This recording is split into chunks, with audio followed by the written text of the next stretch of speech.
আজকে তৈরি করেছিলাম বেশ অনেক দিন পর লোটে মাছের পকোড়া। গরম থাকতে থাকতেই এই লোটে মাছগুলো পাওয়া যায়, তাই এই সময়টাই যত পারি লোটে মাছের পকোড়া, লোটে মাছের ঝাল বানিয়ে নিই। এই মাছের পকোড়াটা কিন্তু ভীষণ সুন্দর লাগে খেতে, ঠিক ওই সেই চিকেন পকোড়ার মতো। যতই খাই না কেন মনটা সত্যিই ভরে না। আমি বিয়ের আগে কোনোদিনও লোটে মাছ খাইনি। বিয়ের পর কর্তামশাইয়ের সঙ্গতে পড়ে আমাকে এই মাছটা খাওয়া শিখতে হয়েছে, কারণ আমার কর্তামশাই ভীষণ ভালোবাসে এই লোটে মাছ খেতে। এক কথায় বলতে গেলে তার কাছ থেকে আমি লোটে মাছ বানানোটা শিখেছি। কিন্তু সত্যি কথা বলতে এত সুন্দর খেতে হয়, না খেলে বিশ্বাসই করতে পারতাম না। খুব ভালো মতন মাছগুলোকে ধুয়ে প্রথমে জলটা ঝরিয়ে নিয়েছিলাম।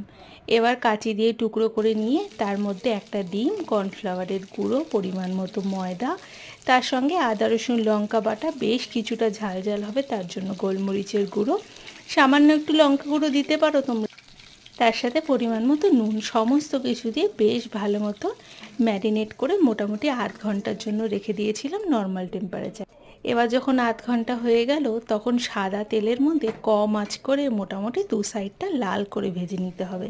একটু সময় নিয়ে কম আঁচে এটাকে ভাজতে হবে, না হলে কিন্তু ভেতরের মাছটা কাঁচা থেকে যাবে আর ওপরের কোটিংটা একদম কড়কড়ে হয়ে যাবে। তার জন্য একটু সময় নিয়ে এই মাছটা ভাজতে হবে।